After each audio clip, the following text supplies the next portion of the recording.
Hi, Ken Landgraf, Bronze Age comic book artist. And I'm going to be giving you some really important information on the Wolverine. I'm sure that you don't know unless you're some kind of way over-the-top fan that has done research and even looked at the Wolverine in foreign countries such as England. This comic book here was published by Marvel UK.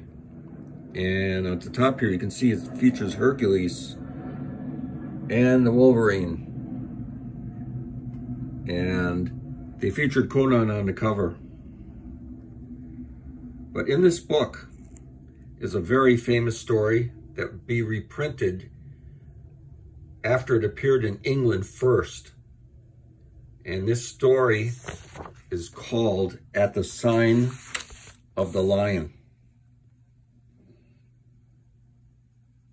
And this is a very important story because Jim Shooter, who was the editor and controller at Marvel at the time, gave me this story to pencil.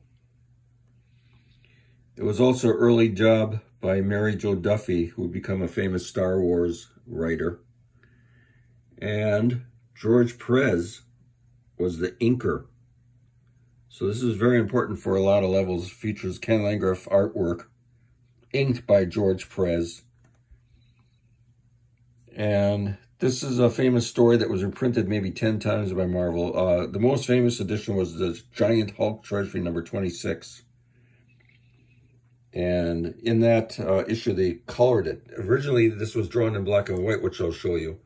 So you may have seen this artwork and maybe didn't pay attention to it too much, because it was the first solo appearance of the Wolverine in a story by himself. This predates any of the other X-Men stuff. Because it was published in England first, 1979, maybe 78. I have to check it. And later it would be printed in 1979 in the Hulk Treasury and reprinted maybe 10 times after that. This is a very famous story. I'm sure you have it in your collection because Wolverine battles Hercules here. You get into a fight in a bar.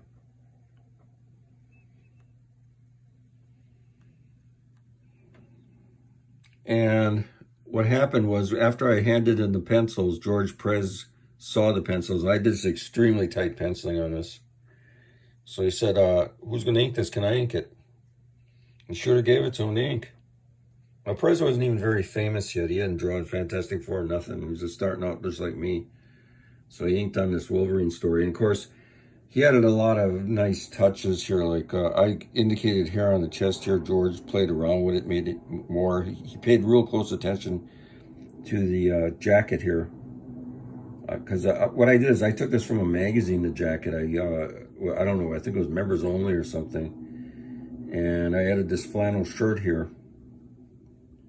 And this is particularly interesting because Perez really worked on it hard. I sketched this in pretty light. I didn't draw every single line. And of course, George, being obsessive as he was, really worked on this hard.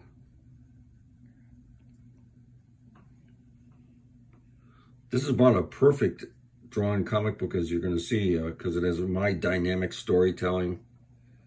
Of course, I would become famous later for New York City Outlaws, and I worked on Hawkman, Nightwing, and Flamebird. I drew storyboards for the cartoon series, The Adventures of the Galaxy Rangers. And here's how the artwork actually looked. And it has notes on it by me. So you can see here, Perez. Now, Perez added a lot to this story because I drew like a lot of bric-a-brac here where the table was smashed.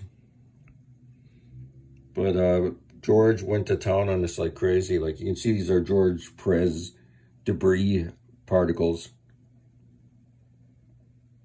Also, I tried to draw this up to date. I looked at disco dresses and costumes that the girls would wear.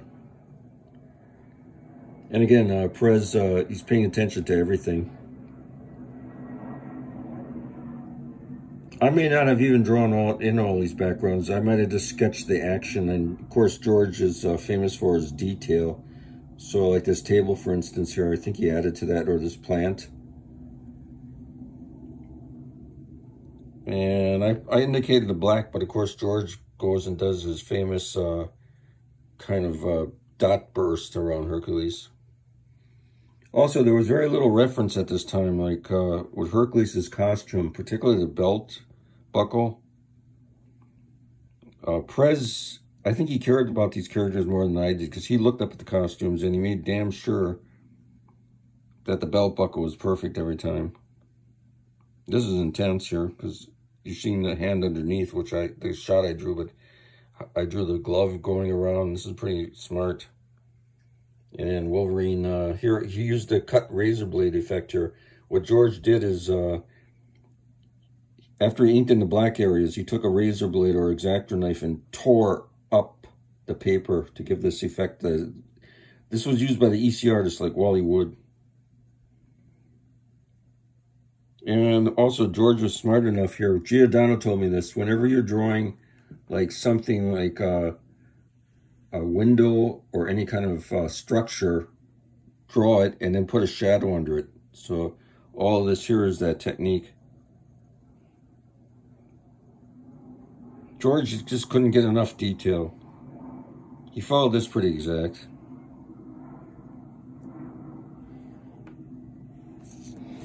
And then we got Hercules here. They were fighting now.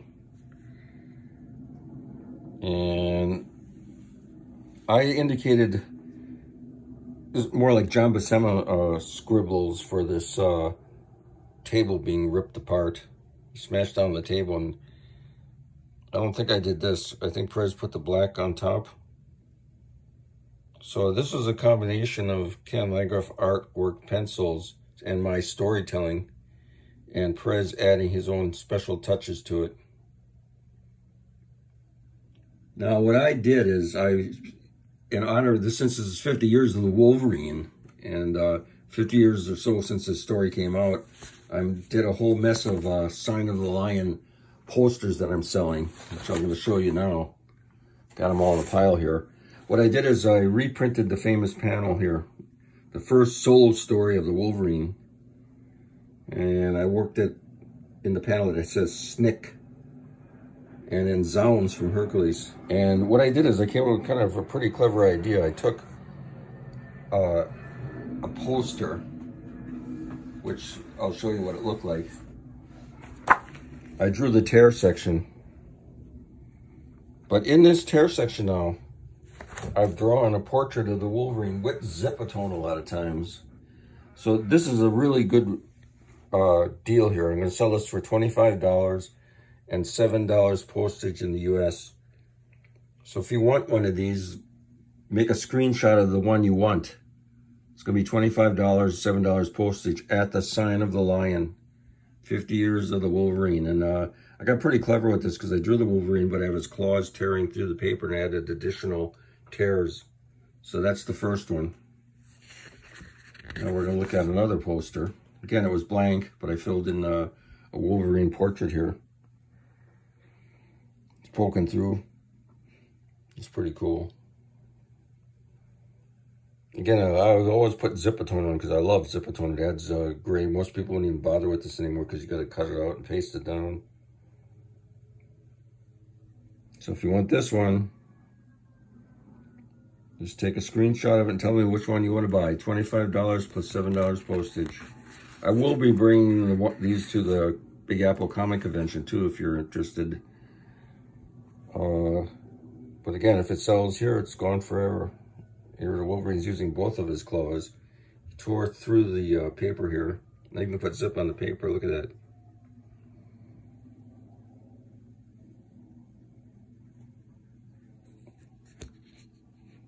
Just adding more depth with Zipatone. And then we have this one here. And I drew Logan this time. I didn't draw Logan that many times because I like to draw him in full costume. So this one is super rare. I might do more of them. So you got a rough looking Logan here tearing through the paper. Again, you want this? Make a screenshot so I know which one you want. You can message me here on YouTube. And here we got another one with Zipatone tearing through the paper again.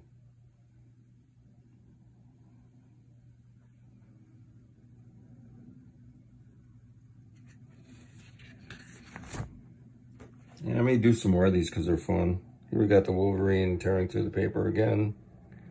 Different pose. Zip-a-tone.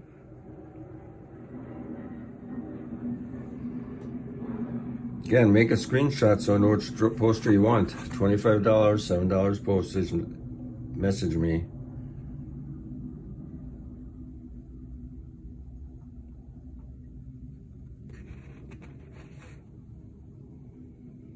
Double claws again. This time cutting downward. Look at that. Okay, so if you're interested in any of these posters, just contact me and you can buy them directly from me. And again, this is the first solo appearance of the Wolverine in a story by himself where he battles Hercules. This would later be reprinted in the Hulk Treasury number 26, the big size book. And then later on, it's even in the Wolverine Omnibus book. So everybody's seen this story somewhere. So if you want to be part of the Wolverine history and part of Ken Landgraf's Wolverine history, contact me and buy one of these posters. Okay, Ken Landgraf signing off.